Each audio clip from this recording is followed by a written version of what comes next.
नमस्कार दोस्तों, आप सुन रहे हैं पॉकेट एफएम और मैं हूं आपके साथ शबनम।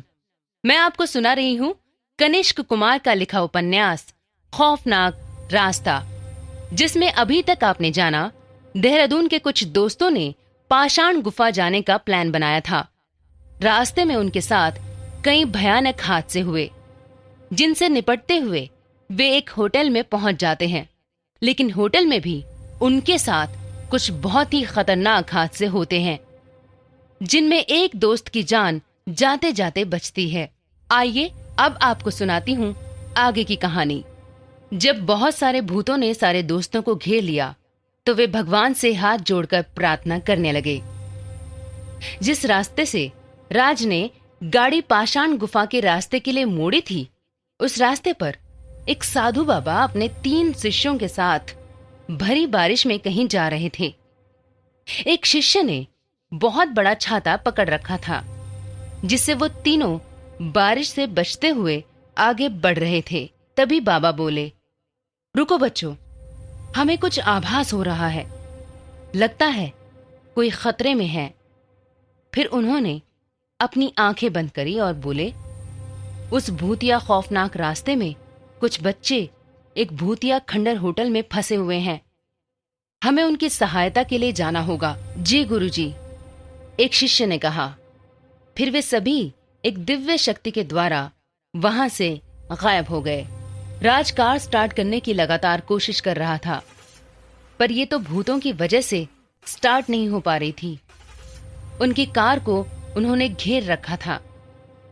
बारिश लगातार हो रही थी, बीच बीच में बादल गरजते थे, बिजली चमकती थी, वाइपर विंड स्क्रीन से पानी हटा रहे थे। तभी एक भयानक भूत ने उस वाइपर को तोड़कर फेंक दिया। अब उन्हें सामने का दृश्य धुंधला दिखाई देने लगा। Oh no! राज झुंझलाया। तभी उन्होंने लोहे के गेट के पास दिव्य प्रकाश उजागर होते हुए देखा। फिर कुछ मंत्र उन्हें तेज स्वर में सुनाई देने लगे। उन्हें धुंधले चेहरों से कोई साधु बाबा नजर आए। मंत्र पढ़ने के साथ साथ वो बाबा हवा में एक विशेष प्रकार का राख उड़ाने लगे, जिससे वातावरण पवित्र हो रहा था। सभी भूत प्रेत एक एक कर चीखते चिल्लाते कार से दूर हटने लगे। फिर कार के ऊपर उस बाबा ने अपने हाथ से दिव्य प्रकाश डाला तो पूरी कार पवित्र हो गई।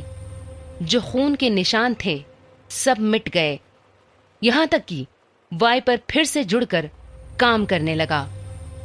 कार के अंदर से अब बाहर का नजारा साफ दिखाई देने लगा। उन्होंने देखा गेट के पास एक बाबा खड़े हुए हैं, जिनके बाल और दाढ़ी बड़े हुए हैं और सफेद हैं। उन्होंने पीले रंग का कुर्ता और सफेद धोती पहन रखी थी। उनके 3 शिष्य खड़े थे। उन लोगों ने भी वैसे ही कपड़े पहने थे जैसे बाबा ने पहने थे। एक शिष्य ने बड़ा सा छाता पकड़ रखा था, जिससे वो सभी बारिश से बच रहे थे।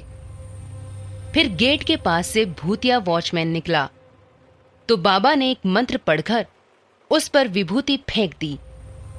वो आग में चीखते हुए चिल्लाते हुए जलने लगा। इस तेज बारिश में भी वो आग बुझी नहीं। फिर सभी भूत प्रेत उनकी तरफ बढ़ने लगे, उन पर अपनी शक्तियों का प्रयोग करने लगे। पर बाबा के चारों ओर एक कवच था, जिससे शैतानों के सभी वार नाकाम होने लगे। फिर बाबा ने एक मंत्र पढ़ा और फिर लगातार उन शैतानों पर विभूति फेंकने लगे। एक एक कर सभी आग में दहकने लगे। बाबा, मेरे गुलामों को मारकर तो ये मत समझना कि मुझे भी इतनी आसानी से मार डालेगा। सपना का भूत भूतिया आवाज में हवा में उड़ता हुआ बोला। बाबा कुछ नहीं बोले, बस आंख बंद करके एक लंबा मंत्र पढ़ने लगे।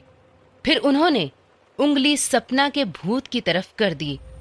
फिर एक तेज रोशनी उस तक पहुंचने लगी, पर शैतान ने उसे रोक दिया। बाबा बहुत बार ऐसे प्रयास करते रहे। हर बार अलग अलग रोशनी निकलती गई उनकी उंगली से, पर सपना के भूत पर उनका कोई असर नहीं हुआ। उसने सबको रोक लिया। फिर उस शैतान ने एक वैसी ही रोशनी का प्रहार बाबा पर किया तो वो कवच को भेदती हुई बाबा को लगी। वे एक झटके से पीछे हट गए। गुरुजी, आप ठीक तो है ना? एक शिष्य ने पूछा। फिर उसने उस भूत पर एक प्रहार किया, पर कोई फायदा नहीं हुआ। बेटे, इसका विनाश ऐसे नहीं होगा, बाबा ने कहा। फिर एक मंत्र पढ़ने लगे। फिर अपने दोनों हाथ जोड़े और अचानक से हाथों को खंडहर होटल की तरफ कर दिया। खंडहर में आग लग गई। फिर उन्होंने सपना के भूत पर प्रहार किया। इस बार वो बच नहीं पाई। वो चीखते हुए जलने लगी। कार में बैठे सभी इस अद्भुत मंजर को देख रहे थे। अब वे सभी कार से बाहर आ गए और बाबा को प्रणाम कर उनके चरण स्पर्श किए। बाबा, आपका बहुत बहुत धन्यवाद, आपने हमारी जान बचाई, राज ने कहा। Thank you Baba ji, thank you, Rinki और ईशा ने एक साथ कहा। हम सोच नहीं पा रहे थे कि यहां से कैसे निकलेंगे, पर आपके आने के बाद हम बच गए। धन्यवाद बाबा, विक्रम ने कहा। शुक्रिया बाबा जी, आपने हमें चमत्कारिक ढंग से बचा लिया, अजय ने कहा। बच्चों, ये सब ऊपर वाले की कृपा है। तुम्हारी पुकार उन्होंने सुन ली, बाबा मुस्कुराते हुए बोले। फिर उन्होंने कहा, अभी खतरा पूरी तरह से नहीं टला है। जब तक ये खंडहर पूरी तरह से जल न जाए, थोड़ा खतरा बना रहेगा। तुम मेरे एक शिष्य को साथ ले जाओ। जी बाबा जी, ये बहुत अच्छा रहेगा, राज ने कहा। फिर उन्होंने उनसे विदा ली और कार में सवार हो गए। राज ने ड्राइविंग सीट संभाली। बाबा का शिष्य उनकी बगल वाली सीट में विराजमान हुआ। अजय, विक्रम, ईशा और रिंकी पिछली सीट पर बैठ गए। राज ने कार स्टार्ट की, हेडलाइट्स जला ली, वाइपर ऑन था।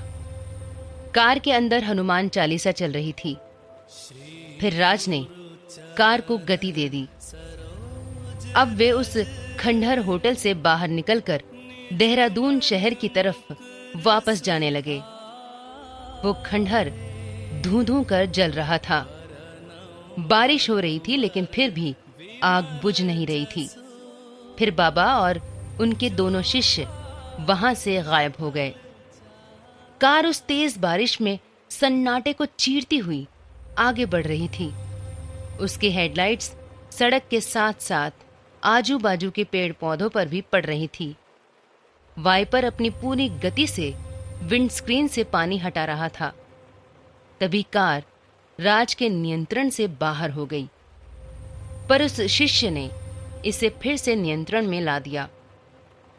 बाबा ने कहा था ना कि खतरा बना रहेगा, शिष्य ने कहा। वैसे आपका क्या नाम है? राज ने पूछा। रामकृष्ण। और आप सभी का? शिष्य ने पूछा तो उन सभी ने अपना अपना नाम बताया। उनके कुछ दूर चलने पर ही उन्हें एक आदमी सड़क पर बीच में लेटा हुआ मिला। गाड़ी मत रोकना, कहकर शिष्य कुछ मंत्र पढ़ने लगा। फिर वो आदमी अचानक से खड़ा हो गया और एक लाठी सड़क पर टिका दी। अरे, ये तो वही बाबा है ना जिन्होंने ये रास्ता बताया था पाषाण गुफा जाने के लिए, अजय ने कहा। गलत रास्ता बताया था। आप लोग शुरू से ही इनके द्वारा फंसते चले गए। पाषाण गुफा का रास्ता इस रास्ते से 1 किलोमीटर आगे है। गाड़ी मत रोकना, ऐसे चलो जैसे वो आदमी खड़ा ही नहीं है। राज ने ऐसा ही किया। कार उसके आर पार होती चली गई। फिर कुछ ही घंटे में वे मेन रोड पर आ गए। वहां तक पहुंचने में उन्हें कोई परेशानी नहीं आई। वहां पहुंचकर वे सभी चौंक गए। रोड बंद था। रोड लोहे के एक बड़े गेट द्वारा ब्लॉक था। उस बड़े गेट को जंजीरों द्वारा ताला लगाया गया था और जब एक बोर्ड पर हेडलाइट्स पड़ी तो उनमें जो हीरो द्वारा ताला लगाया गया था और जब एक बोर्ड पर हेडलाइट्स पड़ी तो उनमें जो लिखा था उसे देखकर उनके होश उड़ गए, सिवाय शिष्य के। बोर्ड में लिखा था, भारत सरकार द्वारा प्रतिबंधित रास्ता, शैतानी शक्तियों का वास, जान का खतरा। साथ ही एक खोपड़ी का निशान था जो अक्सर खतरा दिखाने के लिए प्रयोग किया जाता है। अरे, जब हम यहां मुड़े थे तो ये गेट और बोर्ड नहीं थे, विक्रम ने कहा। मैंने कहा ना, आप लोग शुरू से ही फंस गए थे। ये उन्होंने गायब कर दिया था ताकि आप लोगों को वे अपनी तरफ खींच सकें। ओ गॉड, रिंकी ने कहा। गाइस, हम शुरू से ही ट्रैप थे, राज ने कहा। अब इस गेट को कैसे खोलें? अजय ने पूछा। कार आगे बढ़ाते जाओ राज, ये पार हो जाएगी, शिष्य ने कहा। जी, कहकर राज ने कार को आगे बढ़ा दिया। कार सच में थोड़ी अदृश्य हुई और गेट से आर पार हो गई। आप लोग सच में किसी भगवान से कम नहीं हो। आज आप मेरे घर चलिए, आज हम सब साथ रहेंगे, राज ने कहा। फिर उसने अपने बाजू देखा तो शिष्य गायब हो चुका था। वे अलविदा भी नहीं कह पाए उसे। राजकार को अपने घर की तरफ बढ़ाता चला गया। कुछ महीनों बाद, अरे, पाषाण गुफा जाने का रास्ता कहां से है? कार में से एक लड़के ने पूछा। आगे से बाईं तरफ मुड़ जाना, किसी ने कहा। धन्यवाद। फिर वो आगे निकल गए। कुछ दूर चलने पर, अरे, ये रास्ता तो बंद है, कुछ बोर्ड भी लगा हुआ है, लड़के ने कहा। बोर्ड में जो लिखा था उसे पढ़कर वे सिहर उठे। आगे कोई और रास्ता होगा, किसी दूसरे लड़के ने कहा। ये था खौफनाक रास्ता। अभी आप सुन रहे थे कनिष्क कुमार का लिखा उपन्यास खौफनाक रास्ता। कैसी लगी आपको ये कहानी, जरूर बताइएगा। मेरे द्वारा सुनाई गई और कहानियां सुनने के लिए पॉकेट एफएम पर सब्सक्राइब कीजिए मेरा चैनल। मेरा नाम है शबनम।